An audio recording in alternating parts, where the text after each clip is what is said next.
Hello again, and welcome to another episode of Fantastic Fives, the show where we tell you the absolute correct 5 answers to a particular topic in comics, and you tell us what we forgot and how wrong we are in the comments. This week, we're looking at the top 5 most underrated members of the Avengers. Thanks to all of those blockbuster movies, the Avengers are arguably the most well-known superhero team in the world. But with every success story that makes a character like Iron Man a household name, there are those less well-known and D-list superheroes who are still waiting for their moment in the spotlight. So let's shine a light on 5 deserving Avengers.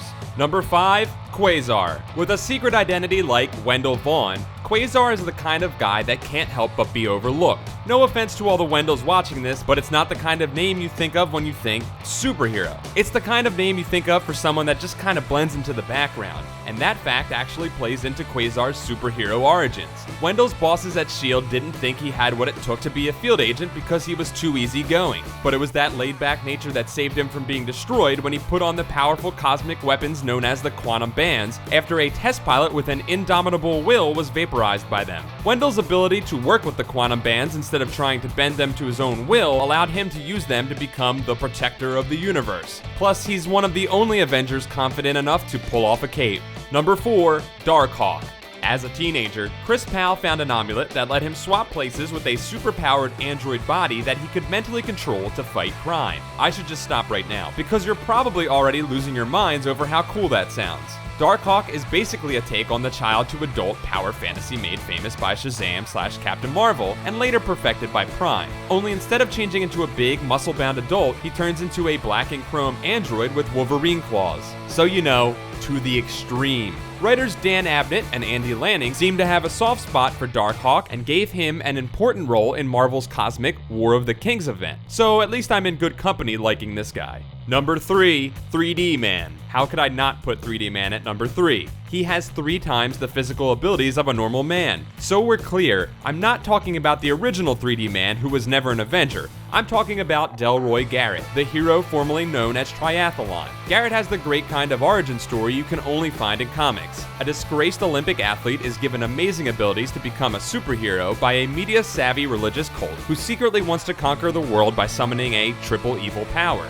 Comics being comics, before too long, the evil villains reveal their evilness, and Garrett uses his triple powers to help the Avengers defeat them. In addition to being strong and fast and agile, Garrett could also heal 3 times as fast, and had heightened powers of perception that helped in uncovering the disguised Skrulls during Secret Invasion. I'm not just saying that he had some cool moments, I'm just saying that he should probably be about 3 times more appreciated. Number 2, Wonder Man. Talk about a guy who's been through the ringer over and over for the Avengers, and with so little love to show for it. Wonder Man, aka Simon Williams, made his first appearance all the way back in 1964's Avengers number 9. Our boy Simon was a businessman that blamed Tony Stark for his company's failings, and let a bunch of supervillains give him incredible powers so that he could pretend to be a superhero, join the Avengers, and then turn on the Avengers during battle to allow the supervillains to finally defeat them. Supervillains have got to get less complicated plans. Wonder Man does steps number 1 through turn on the Avengers, but then showed his true colors as a good guy and turned on the villains. Then he died.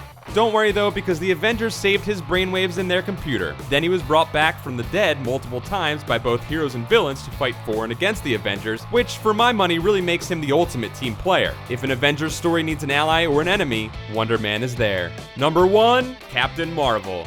No, the Marvel Captain Marvel. No, the Lady Captain Marvel. No, the First Lady Captain Marvel. There we go. I love Carol Danvers as much as the next comic fan, and she makes a great Captain Marvel. But for all the hoopla that was made over her changing from Miss to Captain, Monica Rambeau was leading the Avengers as Captain Marvel decades earlier. First appearing in 1982's The Amazing Spider-Man Annual Number 16, Monica gained amazing energy transformation and manipulation powers, stopping a criminal scientist from creating the kind of weird energy weapon criminal scientists are always into making. You may also know this Captain Marvel by the codenames Pulsar, Daystar, Photon, Spectre, and Spectrum.